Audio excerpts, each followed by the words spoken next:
Cuerpo Médico. Hoy estamos como siempre listos para llevarle la información necesaria para poder conversar sobre temas vinculados a la salud. Pero hoy el tema que tenemos es muy importante.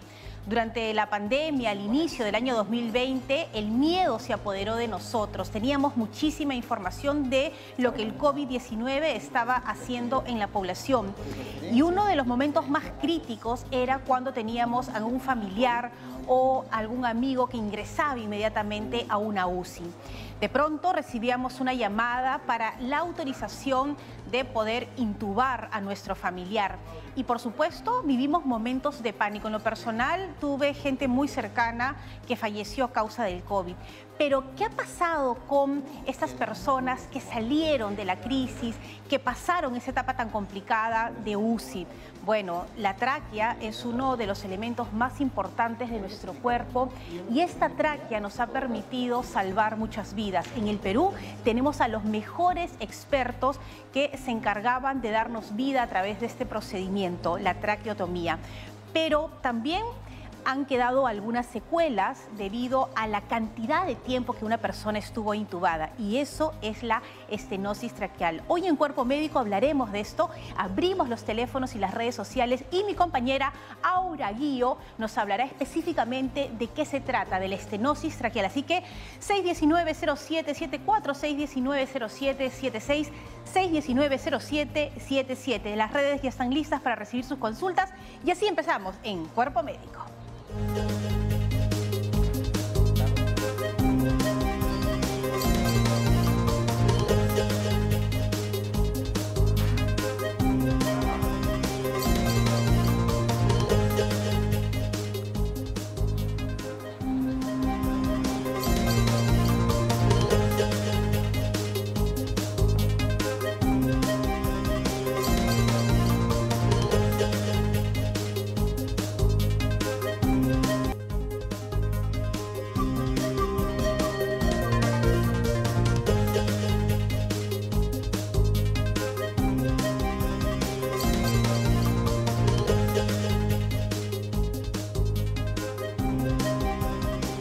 Estamos aquí de regreso en Cuerpo Médico y como lo anuncié, el tema de hoy es muy importante y para ello y hablar de la estenosis traqueal y de todo lo que ha significado estas etapas posteriores al COVID, me encuentro ya con el especialista. Le doy la bienvenida al doctor Martín Colca Caguana. Bienvenido a Cuerpo Médico. Y justamente estaba comentando al inicio del programa todo lo que hemos vivido luego de la pandemia. Muchas personas nos han estado preguntando ¿qué pasaba cuando nuestro familiar entraba a una UCI y había que hacer algún procedimiento como este? Bueno, primeramente darle el saludo.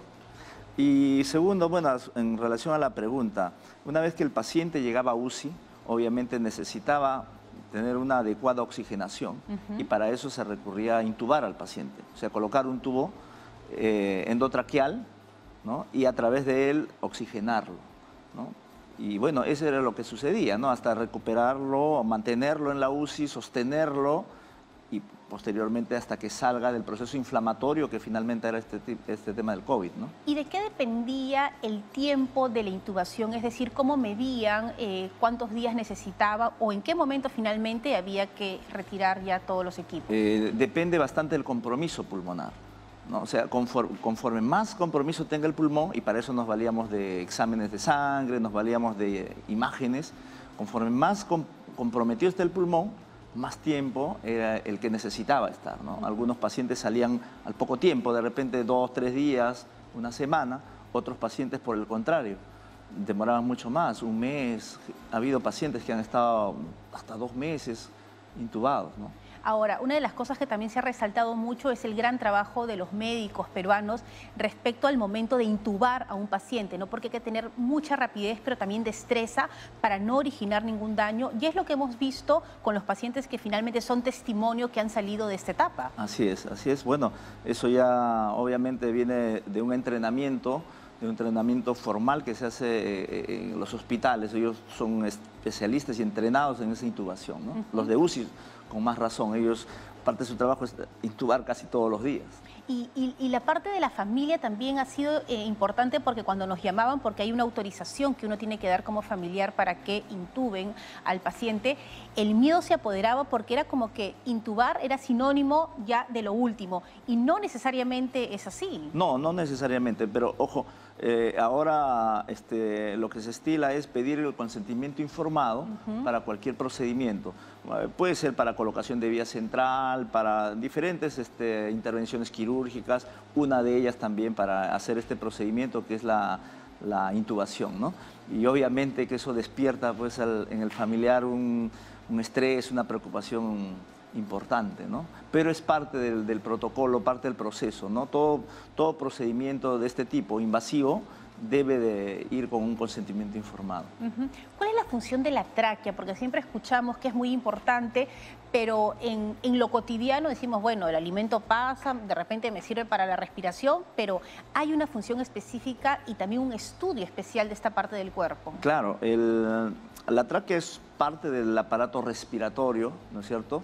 Se ubica en la región anterior del cuello, está por delante del cuello, y detrás de la tráquea está pasando paralelo a ello, es el esófago por donde van los alimentos. Y la función principal de la tráquea es el de permitir el pasaje adecuado del oxígeno hacia los pulmones, ¿no? Entonces, esta tráquea está... el tamaño varía de acuerdo también al sexo. En los hombres es un poco más larga, por decirlo, ¿no? Puede ser hasta 12, 13 centímetros, en la mujer es un poco más corta. Y está conformado por varios anillos traqueales, ¿no? Son anillos cartilaginosos, del tejido cartilaginoso, en forma de U. O sea, no es un anillo total, es un anillo parcial, por decirlo así. Y tiene entre cada anillo traqueal hay unos músculos que permiten que esto sea bastante flexible y bastante móvil, que permita la mecánica respiratoria, ¿no? Y entonces cuando se intuba un paciente ingresa un tubo justamente por toda la línea de la tráquea. Así es, por toda la tráquea, y como lo conversamos hace un momento, es un tubo que tiene que ser de acuerdo también al diámetro que tiene el paciente, ¿no? Eso lo determina el especialista en ese momento, y debe quedar fijado, ¿no? Porque podría salirse en algún momento. Entonces eso se fija con un manguito, un CAF, que le llamamos, y se le insufla a ese CAF un determinado volumen de aire, determinado volumen de aire, y eso es lo que permite anclar al tubo para que no se salga. Bueno, y también lo conversábamos antes de empezar el programa, que el hecho de estar intubado durante mucho tiempo ha traído algunos problemas y consecuencias. Justamente ahora tú nos vas a aclarar este panorama sobre lo que es la estenosis traqueal y qué es lo que está sucediendo con todos los pacientes. Sí, Fátima, y en realidad, antes de entrar a ese tema, escuchaba al doctor y me imaginaba cómo hacen con la tráquea tan pequeñita y delicada que tienen los bebés, que a veces entran a cuidados intensivos, ¿no? Entonces, bueno, ya seguramente nos va a contar después. Pero bueno, entrando un poco al tema, que es la estenosis traqueal, hay que tener en cuenta que durante toda la temporada del COVID-19, que aún sigue vigente y que por esta razón no podemos bajar la guardia, bueno, dejó graves secuelas, ¿no?, en los pacientes. Especialmente, bueno, en todos aquellos que contrajeron el virus del COVID-19. Y una de las secuelas es esta que hemos mencionado desde el inicio, que es la estenosis traqueal, como una consecuencia de la intubación prolongada, precisamente, para todos aquellos pacientes que estuvieron en los cuidados intensivos. Ahora, estos pacientes, luego de 1 o 2 meses después de haber salido de alta, pues regresaban a los centros de salud con ciertas dificultades. Una de ellas era con una estrechez en la tráquea que les impedía respirar, comer, caminar y realizar todas sus actividades con normalidad. Y en respuesta de esto, el Hospital Nacional Alberto Sabogal de Salud empezó a atender estos casos con intervenciones exitosas, siendo ellos los pioneros en estas operaciones. Y para poder conocer un poco más sobre esto, estamos con el doctor Ronald Sotelo Ortiz, que es cirujano de cabeza y cuello del Hospital Sabogal de Salud. Doctor, ¿qué tal? Primero, muchísimas gracias por estar aquí, por acompañarnos en Cuerpo Médico. Y creo que hay que saber por qué empezaron a presentarse estos casos de estenosis traqueal. Se habla de la estadía de esta intubación por un largo periodo de tiempo, pero también puede ser una mala práctica de pronto. No, definitivamente en el caso de los pacientes que nosotros hemos evaluado por estenosis, la gran mayoría de ellos venía por una intubación prolongada. Como ya se mencionó previamente, el tubo orotraqueal, el tubo que ingresa en la tráquea para poder brindarle el oxígeno al paciente mientras esté, digamos, en un proceso crítico, en una UCI, va generando una lesión dentro de la parte interna de la tráquea, como una especie de una cicatrización. ¿Como una callosidad? Luego, exacto. Y eso va incrementando y eso va produciendo una estrechez de la tráquea. Los datos que se tienen es que a partir ya del día 10º de intubación empieza a haber esta lesión dentro de la tráquea. Si un paciente permanece mucho más tiempo prolongado, intubado, obviamente que tiene una mayor posibilidad de hacer este tipo de complicación. Bien, pero y en todo caso, ¿qué es lo que se hacía precisamente? Porque igual muchos pacientes, como lo mencionaron, pues, tenían que estar más de 10 días. Claro. Entonces, ante esta situación, ahora que se ha determinado cuáles eran las acciones o cuáles son las acciones que se toman actualmente. Sí. De hecho, la primera posibilidad que se tiene para evitar ese tipo de complicación es hacer una traqueotomía, con lo cual uno hace una apertura en la pared traqueal anterior, coloca un dispositivo por donde va a ingresar el oxígeno y ya uno retira ese tubo orotraqueal que puede generar, digamos, la producción de una estenosis traqueal. Bien, y cuando los pacientes llegaban, precisamente, para un poco ampliar este tema, ¿cuáles son los síntomas principales? Sí, los síntomas van a depender y dependían, de hecho, del grado de estrechez que había en la tráquea, ¿no? Hasta una estenosis, una estrechez de hasta un 50%, el paciente solo presentaba molestias cuando hacía alguna actividad física intensa. Más o menos del 50 al 70% de estenosis, el paciente ya tenía dificultad al momento de hacer alguna actividad física ya no tan intensa. Subir una escalera, caminar una cuadra, el paciente ya tenía dificultad respiratoria. Y ya por encima de esa cantidad de estrechez, el paciente tenía inclusive dificultad para pequeños movimientos o incluso en reposo el paciente tenía la dificultad respiratoria, el estridor, que es un sonido como un silbido, porque el aire pasa desde luego por un lumen mucho más pequeño y se genera un silbido. ¿Y esta complicación podía llevar a la muerte a un paciente de pronto que podía tener problemas cardíacos? Desde luego que sí, porque al tener una estrechez mayor, la secreción que se puede generar en esa tráquea dañada, en este caso por el virus COVID, podía hacer que se formen pequeños tapones de moco y eso obstruir de manera aguda y producir un fallecimiento del paciente, ¿no? Bien, y ante esta observación, ustedes fueron los pioneros en las intervenciones que se realizaron a los pacientes que presentaban estas complicaciones. Cuéntenos un poco sobre eso, ¿en qué consisten estas intervenciones? Sí, la intervención consiste pues en justamente la zona que está estrechada de la tráquea, resecar. O sea, si nosotros hacíamos un estudio tomográfico, un estudio con broncofibroscopía para hacer un diagnóstico y se determinaba que había un compromiso de 3, de 5 o de 7 anillos, esos anillos eran resecados completamente y luego las dos partes sanas, los extremos, se volvían a juntar y eso es básicamente el tratamiento quirúrgico que se realizaba, ¿no? ¿Y qué equipo multidisciplinario interviene en esta? Sí, es importante porque el paciente llega a la emergencia, el área de emergencia es quien inicialmente hace el primer manejo del paciente, luego de eso la evaluación venía por dos servicios, nosotros como cirujanos de cabeza y cuello, y el servicio también de cirugía de tórax, porque la tráquea tiene una porción en el cuello y una porción en la zona torácica.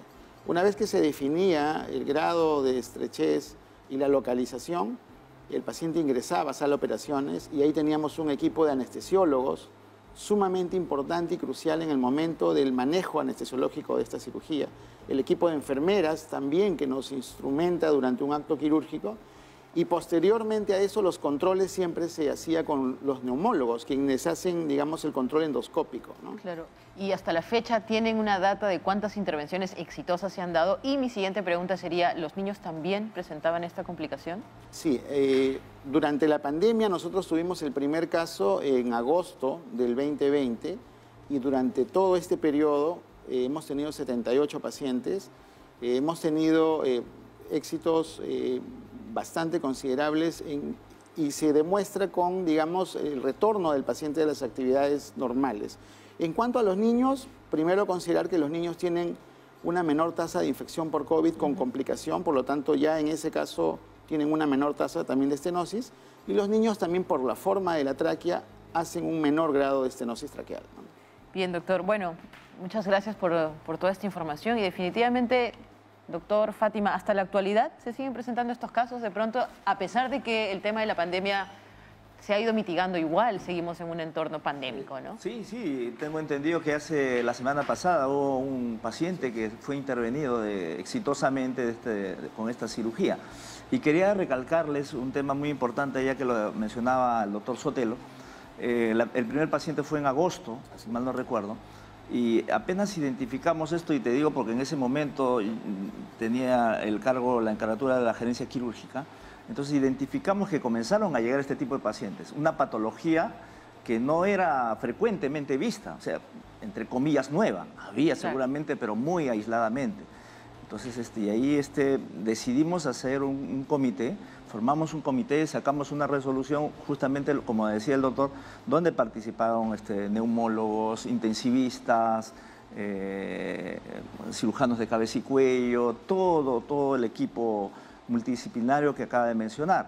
Entonces, a partir de ahí comenzamos a hacer este tipo de cirugías, y es lo que yo resalto, y a Ronald siempre le digo, y había habido alguna oportunidad de resaltar a su servicio, porque la pandemia realmente en la primera ola, ustedes lo saben, fue desastrosa. Terrible. Terrible fue.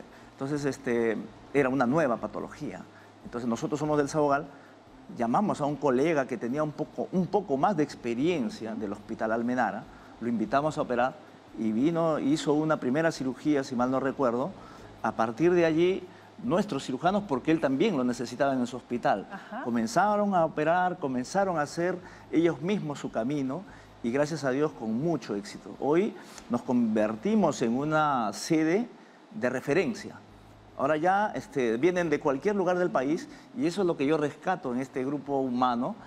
Si bien es cierto, multidisciplinario, pero el que llevaba finalmente la batuta en el momento de sala de operaciones eran los cirujanos de cabeza y cuello, ¿no? Claro, porque finalmente esta nueva situación que vivimos todos en el Perú también lo tocó los médicos en el tema del conocimiento, ¿no? Empezar a trabajar entre todos, traer a colegas de otros lados para poder salvar vidas, pero además también la sutileza, la dedicación, la pulcritud que se da, logran ustedes en el Sabogal que sean, pues como lo ha mencionado, el referente para que lleguen casos ahora de todos lados, ¿no? Sí, inicialmente solo eran las estenosis, y luego ya no solamente estenosis leves, moderadas, severas, ya con fístulas traqueoesofágicas. O sea, como te mencionaba al inicio, la tráquea está acá adelante, el esófago está atrás.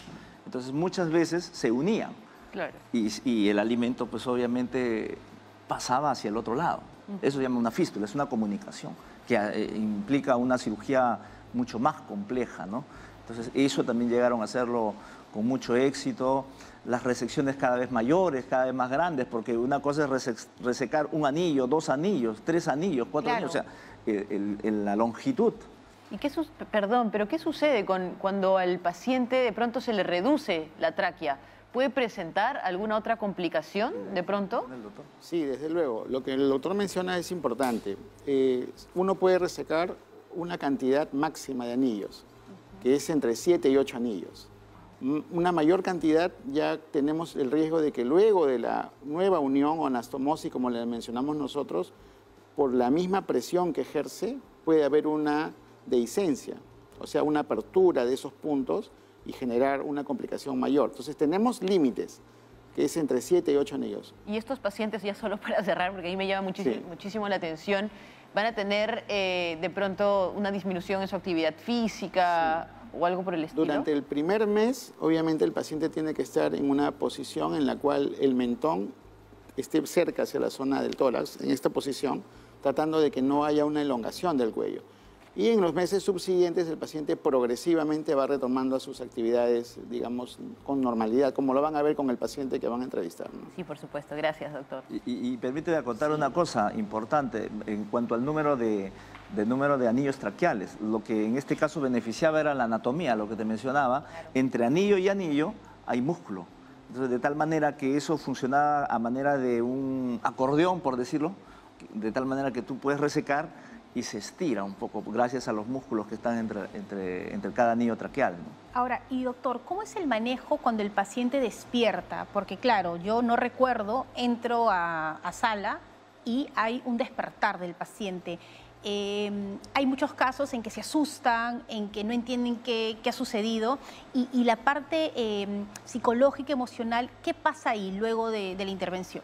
Bueno, mira, obviamente luego de esta intervención ellos igual su familia tiene conocimiento de esta patología, ellos no, obviamente, y al extubarlos, porque finalmente están todavía algunos días con esto, todavía con el mentón hacia abajo, la posición que ellos, los cirujanos de cabeza y cuello, lo dejan, y al despertarse, obviamente, pues es una sorpresa tremenda, ¿no? Han tenido, obviamente, apoyo psicológico aún ahora. Como tú entenderás, muchos de los pacientes post-COVID terminan con muchas alteraciones a nivel anímico, ¿no? Y aún ahora reciben apoyo en ese sentido. Bueno, es que como lo mencionábamos, aquí trabajan de manera conjunta todos los médicos, logrando que el paciente tenga luego calidad de vida. Interviene en el momento de la crisis, pero también hay todo un acompañamiento importante para cada uno de ellos. Vamos a hacer una pausa, pero regresamos con sus consultas a través de las redes sociales, del WhatsApp y los teléfonos. Esto es Cuerpo Médico. Volvemos.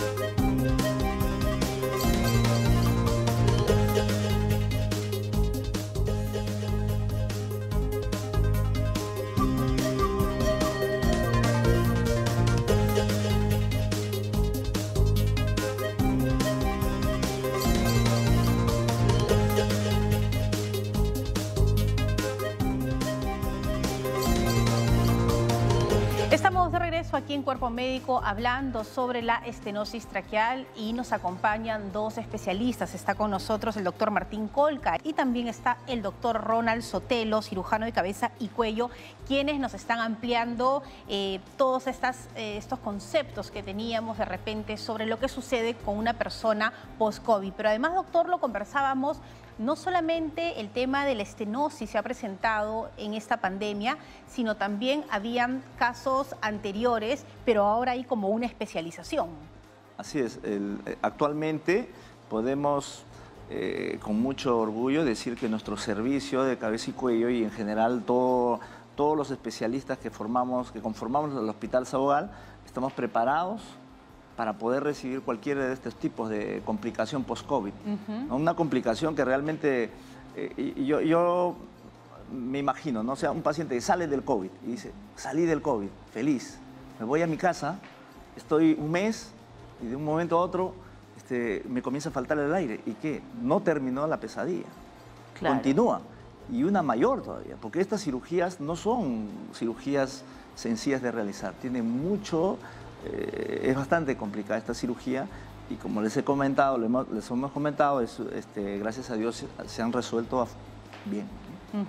Bueno, vamos a empezar entonces porque hay muchas preguntas a través de las redes sociales. El público está listo para hacer las consultas y aquí tienen ustedes a los especialistas. Vamos con la primera que nos llega esta vez a través del Facebook. Hernán Tarazona dice, si sufro de asma y tengo estenosis traqueal, ¿puede agravarse más los síntomas de ambas enfermedades? ¿Qué dice, doctor? Bueno, si sufre de asma, claro que sí, es un factor negativo, ¿no? Que es una comorbilidad que complicaría aún más esto, porque recordemos que los pacientes que sufren de asma tienen una tendencia alérgica, por lo tanto, a producir más moco, y lo que decía el doctor Sotelo, ¿no? O sea, la estenosis traqueal tiene varios grados, llega a uno incluso que puede cerrarse hasta un 90%, pero si tiene ahí la producción de moco en exceso, pues obviamente se va a ocluir más fácilmente y esto realmente es muy delicado, ¿no? Bueno, y además también existen de alguna manera algunas contraindicaciones o pacientes que no deberían ser intubados justamente por estas patologías ya preexistentes, doctor. Bueno, cuando el paciente requiere en realidad un soporte ventilatorio, es prioritario hacer una intubación. Lo que sí se puede hacer es un manejo para evitar, digamos, esta complicación. Como le comentaba, una posibilidad es hacer una traqueotomía. La traqueotomía, de hecho, genera obviamente una apertura en la tráquea, pero la posibilidad de la estenosis disminuye. Por eso es que se recomienda iniciar, digamos, ya en la posibilidad de hacer una traqueotomía a partir del día 10 de intubación. Bueno, importante la información y además entender cuáles son los pasos, ¿no? Porque a veces uno dice a todos les tienen que hacer una traqueotomía. Hay que ver qué nos dicen los expertos como los que tenemos hoy en Cuerpo Médico. Vamos con otra pregunta y esta nos llega a través de Instagram. Raúl Caicho dice, ¿los tratamientos para los pacientes son iguales en todas las edades? El tratamiento quirúrgico. Generalmente, el especialista en la parte quirúrgica es el doctor.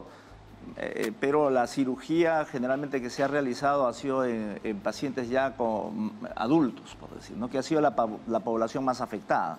Entonces, si el tratamiento es el mismo, claro, viene a ser, como ya lo mencionó, la resección del número de cartílagos comprometidos y luego la anastomosis, o sea, la unión de los dos extremos, ¿no? Doctor, ¿usted qué nos Sí. dice? Bueno, hemos tenido nosotros de rango de edad, desde un paciente de 21 años hasta un paciente de 83 años. Y en ese rango de edad hemos tenido obviamente más, digamos, en adultos mayores, por la misma tendencia que fue la primera ola de contagios, ¿no? Pero el tratamiento quirúrgico no varía en ninguno de ellos, ¿no? Sigue siendo el mismo. Así es. Pero el tiempo de recuperación definitivamente sí. Así es, eso sí. Claro, ahí sí hay un cambio. Vamos con otra pregunta y nos llega a través del WhatsApp. Carla López dice, ¿qué ejercicios fáciles se pueden realizar en casa si me diagnosticaron estenosis traqueal? Bueno, depende bastante de... Bueno, el ejercicio para comenzar no es parte del tratamiento, ¿no? No es parte del tratamiento. Pero si pregunta qué ejercicio puedo hacer cuando tengo estenosis traqueal, recordemos lo que mencionaba el doctor, o sea, cuando es menor del 50% de estenosis, de estrechez de la luz, entonces el paciente prácticamente es asintomático, él casi no siente. Recién cuando se cierra más, es que comienza a tener esas dificultades. Esto quiere decir entonces que no todas, bueno, va a depender de la severidad de la estenosis, debe haber una intervención de por medio, una intervención quirúrgica. Las personas pueden vivir con una estenosis mínima de por vida. Hay pacientes que presentan estenosis leves y cursan asintomáticos. Se hace un control posterior y como un hallazgo incidental se puede encontrar una estenosis del 10-15% como parte de una secuela de una intubación, pero que no les dificulta, digamos, en sus actividades diarias, ¿no? En algún momento yo, quizá de manera equivocada, entendí que esta callosidad iba incrementando. Así es. ¿Es posible eso con el pasar del tiempo? Como es un proceso inflamatorio, hay varios factores ahí que se tienen en consideración, ¿no? La gravedad de la enfermedad, el diagnóstico inicial de la enfermedad también, y también algunas condiciones propias ya del paciente, ¿no? Hay pacientes que suelen hacer, por ejemplo, una cicatriz en piel mucho más agresiva que otros. Eso al final suma a que en algunos casos incremente y en otros casos simplemente sea en un porcentaje mucho menor, ¿no? Ahora, doctor Sotelo, esto de que luego de la operación ustedes hacen que el mentón esté pegado, ¿cuál es el efecto positivo para el paciente? Y si hay que hacer una rehabilitación para que de a pocos vaya teniendo la postura de siempre. Claro, la postura de flexión del mentón es justamente para evitar, digamos, que el paciente haga algún movimiento brusco y pueda generar algún tipo de distensión en la zona en donde se ha realizado la anastomosis. Hay algunos colegas que inclusive colocan una sutura del mentón hacia la zona, digamos, del pecho, pero eso le genera a los pacientes dificultades, dolor sobre todo. Entonces, lo que nosotros hacíamos y hacemos es conversar con el paciente y explicarle que tiene que mantener una postura de flexión y obviamente para dormir también utilizar unos almohadones, unas almohadillas especiales durante el primer mes. A partir del segundo mes ya empieza a haber una extensión, digamos, normal del cuello. En este primer mes también es importante el manejo con la broncofibroscopía que nos hace, digamos, un control de cómo va la cicatriz interna dentro de la tráquea. Bueno, qué importante y sobre todo escuchar las recomendaciones, porque a veces todos los procesos desinflamatorios o todas las recuperaciones son más lentas porque nosotros los pacientes decimos, no le hago caso al doctor, pero miren qué fundamental escuchar que hay que tener los procesos muy claros y es para la mejora de nuestra salud. Vamos con otra pregunta, esta vez nos está escribiendo en el Facebook Olga Márquez, dice, mi padre de 68 años estuvo internado por COVID y le duele la garganta al pasar los alimentos. ¿Cómo puedo ayudarlo en su alimentación? Bueno, primero habría que ver la causa del dolor de garganta. Probablemente no es nada relacionado al tema de estenosis. Probablemente sea una inflamación y bueno, ayudarlo con medicamentos, obviamente, seguramente antiinflamatorios, ese tipo. Y en cuanto a la alimentación, cuanto más blanda sea esta dieta, sería mejor. Recordemos que van por caminos diferentes, ¿no? O sea, la tráquea lleva oxígeno y el esófago que está detrás lleva el alimento, ¿no? Claro, y en el caso de repente de ese señor que pudo haber sido intubado, ¿a qué especialista debe de ir para que le dé un diagnóstico y decirle finalmente qué debe de hacer? Bueno, de primera instancia al otorrinolaringólogo, tendrá que ver la zona de la garganta y solo si tuviera algún síntoma que ya lo mencionaba, la disnea o la falta de aire al caminar, entonces ahí podríamos recién sospechar de que, con el antecedente que fue intubado, obviamente, ¿no? Podríamos sospechar que tenga algún grado de estenosis, entonces ahí tendría que ir al neumólogo, ¿no? Eso es fundamental porque muchas veces uno se cree que sabe a qué médico ir, me dice, me duele, no sé, no puedo respirar, voy a ir a tal especialista, pero hay un camino correcto de descarte para saber qué está pasando, como un dolor de garganta, doctor, ¿está vinculado a la estenosis o no? Usted nos dice. Y lo que dice el doctor es bien cierto, justamente como se mencionó, el paciente sale de una intubación prolongada, se va a la casa y luego vuelve a tener síntomas y muchas veces se le asocia al daño que ha habido en el pulmón, que por eso todavía continúan los síntomas. Y se obvia hacer el estudio de la vía aérea de la tráquea. Entonces, hemos tenido pacientes que han estado muchas veces en provincias manejándose como una neumonía, como un compromiso de una neumonía. Y no se visualizaba que en la tráquea había un estrechamiento. Por eso es importante el neumólogo, porque el neumólogo hace un análisis integral de todo el aparato respiratorio, del pulmón y de la vía aérea.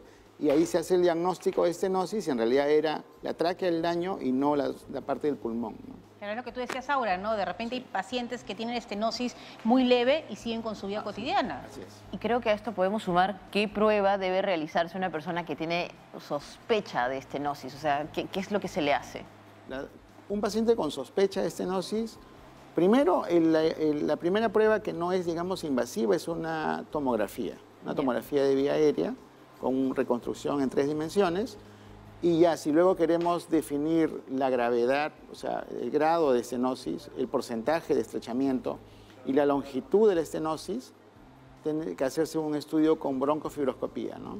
Que es una endoscopía de la vía aérea. Entra un tubito con una pequeña cámara por la nariz y se desplaza a través de la tráquea y se identifica ya exactamente para saber el tipo de estenosis, la localización y la extensión de la estenosis. Gracias. Claro, todo lo que se va a hacer. Bueno, vamos ahora con más preguntas que nos llegan a través de las redes sociales y esta vez nos escribe Matías Llera. Dice, ¿el tabaco y el alcohol afectan más a una persona con estenosis traqueal? Bueno, tanto el tabaco y el alcohol producen de hecho ya un proceso inflamatorio. Recordemos que el origen de esta estenosis es el proceso inflamatorio, entonces obviamente que sí, ¿no? O sea, un paciente no debería fumar totalmente contraindicado si tiene algún grado de estenosis. Claro, esto podría empeorar el estar de repente en un ambiente, yo no soy fumador, pero sí fumador pasivo, en casa todo el mundo fuma, yo he salido de un procedimiento, ¿afecta para también darle apoyo al paciente a través de los familiares? Definitivamente, ¿no? Todo contaminante que genere irritación de la tráquea hay que evitarlo, ¿no? Desde el polvo, digamos, algún contaminante químico y desde luego el tabaco, ¿no? Bueno, mi madre tuvo enfisema pulmonar, vivió 16 años, finalmente fue intubada y ella falleció. ¿Y qué pasa con las personas que tienen ese diagnóstico?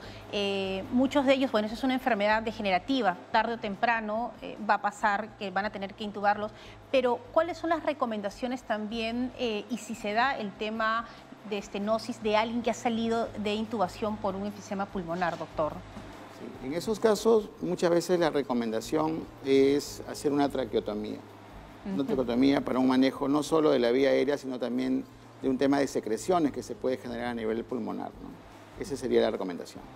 Bueno, vamos con más preguntas que nos están llegando a través de las redes sociales y ahora sí, a través de Instagram. Domenico Tafur nos dice, ¿hay algún tratamiento natural que pueda seguir los pacientes de estenosis traqueal?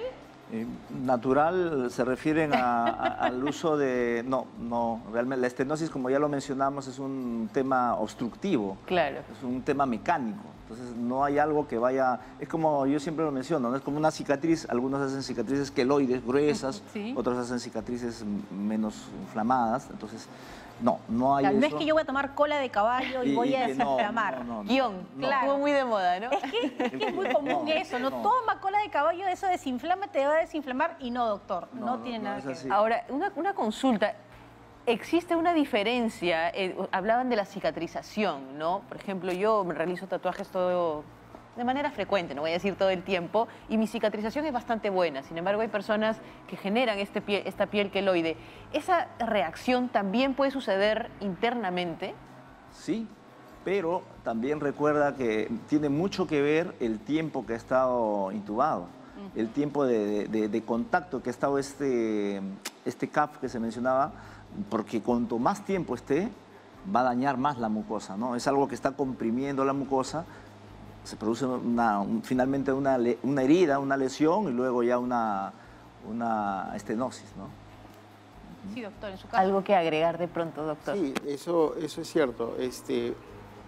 El tiempo de intubación es aquí el factor primordial, ¿no? Pero hay otros factores más, como le comentaba, factores que el propio paciente trae consigo, ¿no?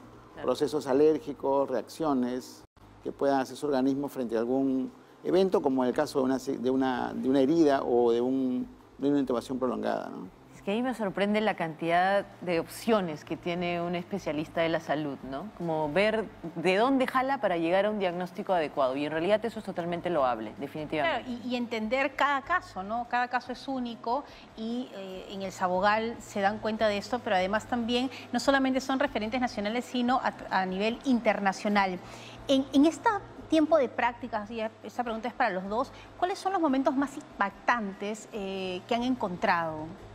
Bueno, uno de los momentos más impactantes justamente personalmente fue el ver ese grupo de pacientes, ya que estamos tocando el tema, ver este grupo de pacientes que en cualquier momento podían fallecer, ¿no? Que simplemente con la obstrucción de un poco de moco podían fallecer. Eso fue para mí uno de los puntos muy importantes y quiero destacar eso, porque aún en pandemia se pudo crecer, ¿no? Aún en pandemia, en los momentos más difíciles, se pudo crecer en el conocimiento, en la práctica y en el desarrollo de todo esto para mejorar a los pacientes, ¿no? Además es terrible haber salido de lo peor, del COVID, y morir por una complicación que se fue identificando más adelante todavía. Doctor, ¿y en su caso? Sí, igualmente. Quizás hubo un momento pico, así como un pico de ola de contagios, hubo un pico también de ola de pacientes con estenosis, ¿no?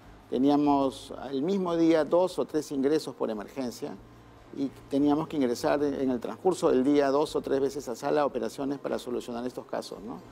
Y luego la satisfacción también de poder ver al paciente salir sin ningún aparato, porque esta es una ventaja de la cirugía de este tipo, ¿no? Permítame, ¿recibieron muchos pacientes de otras instituciones de la salud? Hemos recibido pacientes de provincias, hemos recibido pacientes también referidos del Hospital Rebagliati. Teníamos nosotros en realidad una capacidad operativa bastante amplia. Tuvimos el apoyo también institucional para poder solucionar estos temas. Teníamos prioridad en sala de operaciones. Estos casos eran prioridad por encima de otras emergencias.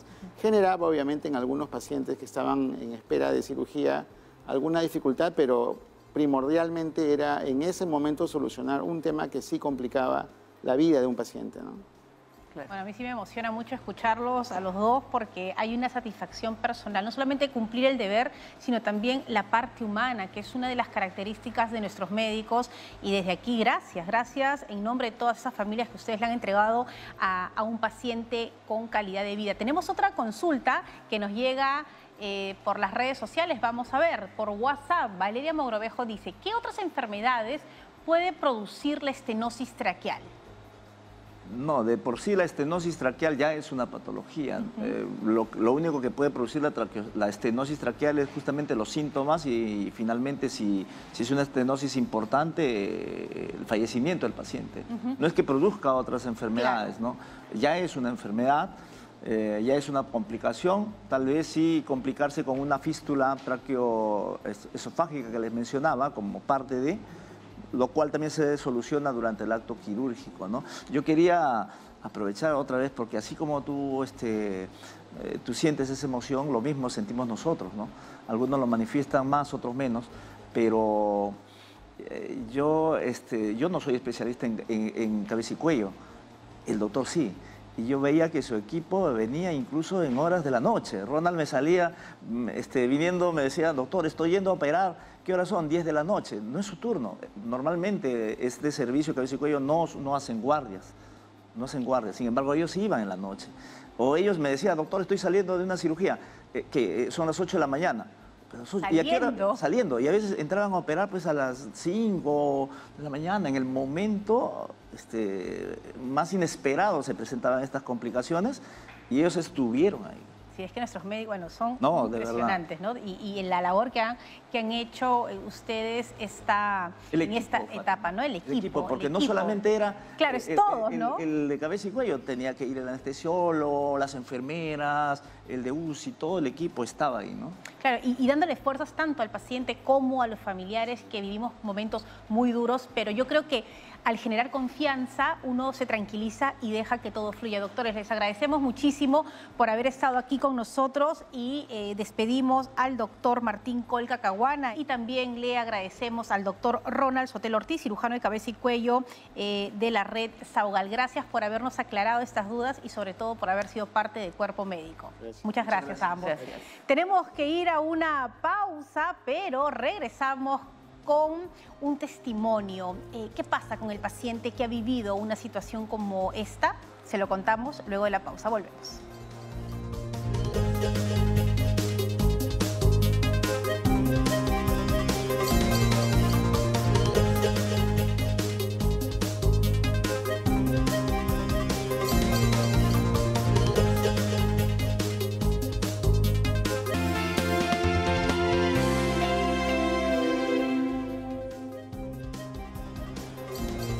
Estamos de regreso aquí en Cuerpo Médico y Te lo cuento es una parte importante de Cuerpo Médico.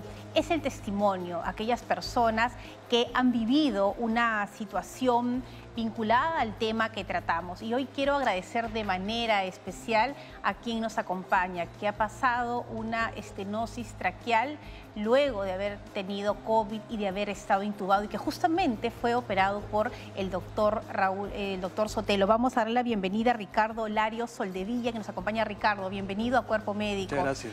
Ricardo, usted tuvo COVID, fue intubado, salió, gracias a Dios y con alegría de la familia, de esa situación y se fue a su casa tranquilo. Sí. ¿Qué pasó luego? Estaba haciendo mis terapias, ¿no? Mis terapias presenciales en el Saugal, ¿no?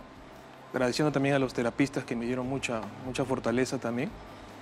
Y más o menos al mes y 15 días comencé a tener un sonido fuerte en el pecho. Como un ronquido, como Exacto, un silbido. como un ronquido, ¿no? Y yo pensaba que era flema. Realmente yo pensaba que era flema, ¿no? Que tenía acumulada a raíz de lo que estaba con antibiótico por la intubación, ¿no? Y fue un neumólogo con el doctor Iberico también del Saugal, que gracias a Dios también tuvo un diagnóstico preventivo diciéndome, parece que tienes estenosis. No, ya había habido casos en Saugal, ya habían algunos casos que había pasado con estenosis.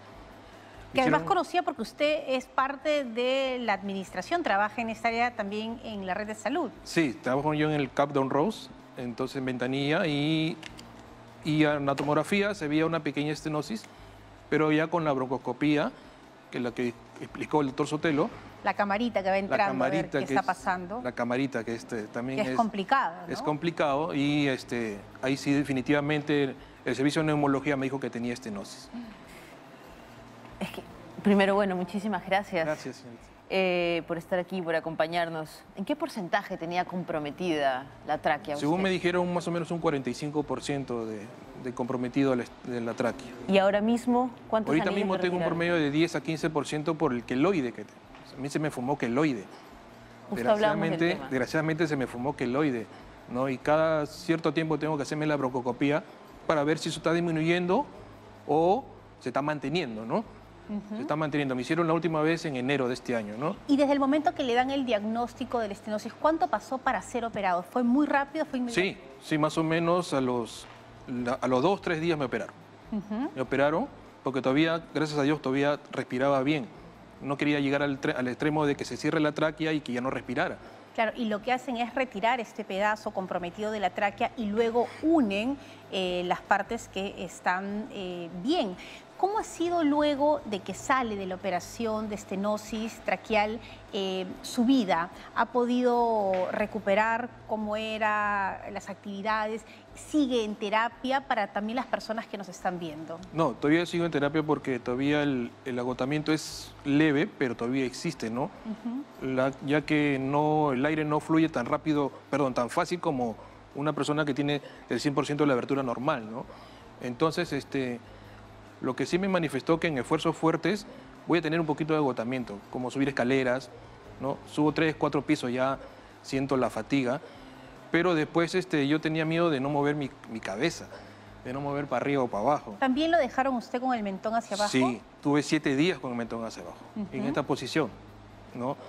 7 días en el hospital. Cuando despierta... Estaba despierto. Estaba despierto. Le explicaron el procedimiento, sí, pero le explicaron que también el mentón tenía que mantenerlo. Exacto, sí. Tenía que tenerlo bajo para evitar que internamente los puntos no se abran, o así me manifestó el doctor, ¿no? Es difícil descansar así, con la cabeza abajo. Yo pensé que iba a ser un poco más sencillo, pero es complicado realmente, ¿no? Pero pasaron el tiempo, los 7 días, y poco a poco con la terapia física también, pude mover mi cuello y ahora tengo mi vida de cierta forma normal, ¿no? Porque ya puedo manejar mi carro, mover mi cabeza para arriba y para abajo, pensando que no lo iba a volver a hacer. Eso es bueno, ¿no? Para las personas que nos están viendo, de repente se pueden sentir un poco aterradas frente a este procedimiento, pero aquí tenemos un testimonio que la vida continúa luego de la estenosis traqueal. Que uno nunca sabe cómo va a terminar o cuál va a ser el desenlace después de una intervención quirúrgica, después de cualquier tipo, de accidente, ¿no? En todo caso, pero creo que el tratamiento es algo importantísimo y muchas veces dejamos de lado el tratamiento. Es más, personas que han tenido COVID de pronto dejan de lado esta recuperación que debería ser constante y continua. ¿En qué consiste su tratamiento o sus terapias hasta el día de hoy, señor Ricardo? Mis terapias ya lo siento de forma personal, ¿no? Ya que hay que dar oportunidad a otros pacientes que tengan un poco tan más delicados, ¿no? Que tienen que hacer su terapia física, ¿no? Yo lo hago más que todo la terapia respiratoria, ¿no? La que me enseñaron en las tecnólogas médicos en el Sabogal. Cuéntenos cómo es, más o menos así, brevemente. Definitivamente es ensanchar el pulmón, la respiración profunda y botar lentamente por la boca, ¿no? Y estiramientos musculares, ¿no? Para que mi fuerza muscular vuelva a regresar, ya que cuando uno sale de UCI sale como un bebito. Claro. No puede hacer absolutamente, no podía ni caminar, ni siquiera cambiarme la ropa, ¿no? Entonces, poco a poco, me deprimí muchas veces, pero poco a poco fui saliendo con el apoyo de muchos profesionales. Definitivamente los profesionales apoyaron muchísimo en el Hospital Sabogal, todas las áreas, neumología, cabeza y cuello, terapia física, me dieron mucho el apoyo para salir adelante y ahora estar acá con ustedes conversando, ¿no? Porque Ricardo, no pensé pasar por esto. Le agradecemos muchísimo que haya venido y creo que esa sonrisa final que nos deja nos da la esperanza de la calidad de médicos que tenemos, pero además que ese es un trabajo en conjunto, ¿no? La familia que lo ha apoyado usted, sí, usted como paciente, y también nos deja la idea que hay que acudir inmediatamente cuando tenemos algún síntoma al doctor, porque así usted ahora está sentado aquí contándonos en cuerpo médico lo que ha vivido y para adelante. Sí, definitivamente sí, para adelante. Muy bien, Ricardo. Ricardo Lario Soldevilla ha sido nuestro testimonio de hoy y qué gratificante ahora. Yo creo que es un logro, ¿no? Es verdad lo que tú dices, es totalmente gratificante, es un logro personal, es un logro a nivel salud nacional y de verdad, le agradecemos su presencia y espero que su recuperación siga, Claro. y que pueda mantener una vida normal en lo que queda. Exacto. Muchas gracias. Muy bien, y con esta linda historia, con esta gran noticia, terminamos Cuerpo Médico. Recuerden que estamos para trabajar juntos el tema de la prevención, pero también conocer estos casos de éxito, porque cualquiera de nosotros puede pasar una situación similar y tenemos a los mejores médicos en el Perú, pero también hay que ir inmediatamente cuando tengamos un síntoma al especialista. Nos vamos, pero como siempre, la mejor información de salud usted la tiene aquí en Cuerpo Médico. Nos vamos, chao.